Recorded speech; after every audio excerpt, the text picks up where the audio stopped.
Presidential bid, Ajibade wants PDP. What is your Yes, take on that? that's a good warning. That's a good one from Ajibade. Ajibade did the right thing because Obi and Jonathan are having closed door meetings is unity. They believe in unionism. That's why two of them come together. Imagine a situation whereby Goodluck Jonathan and Obi have had closed door meetings for some hours, and that has sent what serious fear, panicking, and fidget to Aso Rock. Aso Rock is under tension, serious suspense this time around because of Jonathan and Obi collaborating together to make sure that Tinubu did not come back comes 2027 presidential election. As the whole North, the Hausas, the Fulanis, under the leadership or followership of El-Rufai, they have come together and have given Tinubu quick notice to make sure that he's not coming back comes 2027. No amount of Ghana must go, no amount of bribery and embezzlement could actually stop the Hausas and the Fulanis. We know the people in the North as people that have that resilience to stay put, even though if you are sending bullets at them. Shootings could not stop the Fulani Hausas, signage this time around to make sure that they bring down APC. That's why ADC, African Democratic Congress, is waxing strong this time under the leadership of David Mark, under the leadership of Kwankwaso, Greg Obi, and Atiku. So the warning from Baba Ajibade is a good one because Obi Jonathan alliance is going to edge Tinubu out when presidential election of 2027 is conducted. Do you know why? Atiku is there. David Mark is there. Kwankwaso is there. El-Rufai is there. What about Obi of all people, the former governor of Anambra State that has actually performed wonder in that state? No governor so far has actually equaled his achievement. Even Lagos State here. Look at Olajide Sanwo-Olu.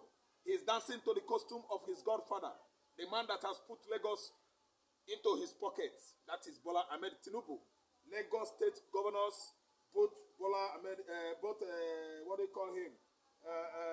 Ambode, Fachola, Olajide Sanwo-Olu, they could not equal the achievement of Peter Greg Obi. That's why Peter Greg Obi stands out among all the contenders within ADC political platform.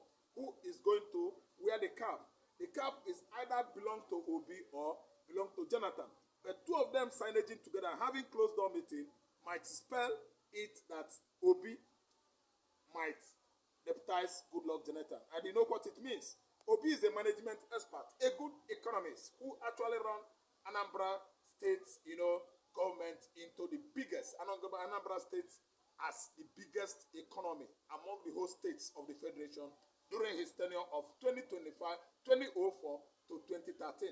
Obi actually did well, giving Anambra State Ministry of Education #1 in Nigeria. The schools in Anambra State, from secondary school to all the private university here established, including Nnamdi Azikiwe University, Anambra State University of Education, College of Education Sugbe, was converted into a higher institution of learning.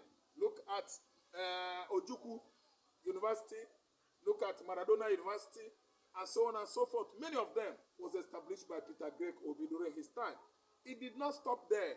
There are other infrastructural developments he brought into Anambra State, with the state ranking #1 in economy.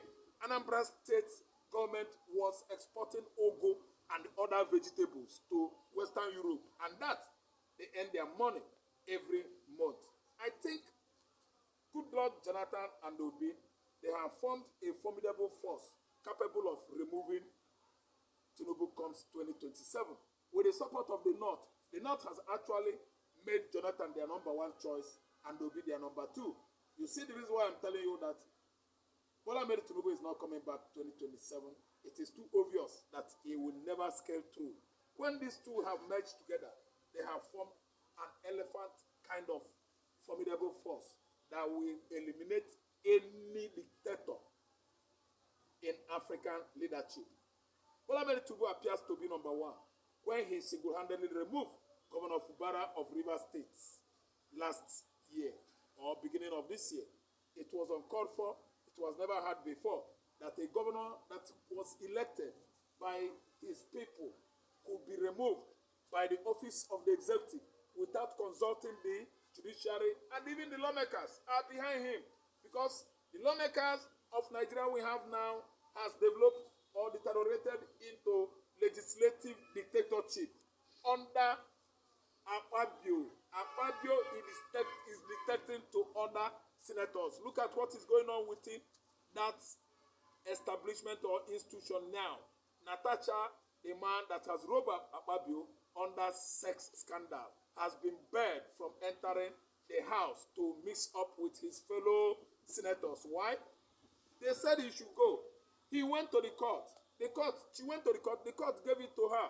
She came back under instruction from the Ministry of Justice. The same senators, they still barricaded her, barred her from entering the house. Is that not dictatorship? That is coming from the worst Nigerian Senate president. For your information, his name is Godswill Akpabio. After committing sex, crime, rape, harassment, sexual molestation, against Natasha, he still insisted that Natasha would have no space or place among Nigerian senators. Is that legal? Is that not extra-legal? Is that normal? Is that not dictatorship? Why must she dictate to the senators how to handle the issues within the House? It is to be allowed for the senators to do election among themselves. And if it has gotten out of hand that the person, the culpable person or the person of interest is not taking it easy with them, she has every right to take them to court, which actually he did. He took them to the court, and the court ruled in favor of her. For her to go back to her seat, Akpabio dictatorial regime in the House of Legislature of Federal Republic of Nigeria still rejects this woman. That is an absolute dictatorship going on in the House. I mean, the law-making body of Nigerian nature. With the support of the executive office, Natasha is still barred. The court right now says no. Nigerians right now says no. The Nigerian Labour Congress says no, that they are going to strike. Why shouldn't they allow Natasha in? You see what is going on in Nigeria? It is the highest order of impunity. The legislative, the executive, uniting together to give Nigeria this kind of dictatorial leadership. It has never been seen before. During the Obasanjo regime, it wasn't like that. During Yar'Adua regime, it wasn't like that. During Jonathan regime, it was devoid of this kind of impunity going on at the upper legislative chamber. See, let me tell you, there are many stories to tell if Tinubu rules Nigeria and resigns to his home at Podolon. He could be regarded as the last president of Nigeria or the worst political leader that has taken over the affairs of leadership of this country. By the way he's carrying himself, by the way he is at least delivering, let me say, leadership to the people. He is not getting it right. What we've seen here is a man that is down with ethnic, kind of democracy. It is not well, at least, distributed to all Nigerians.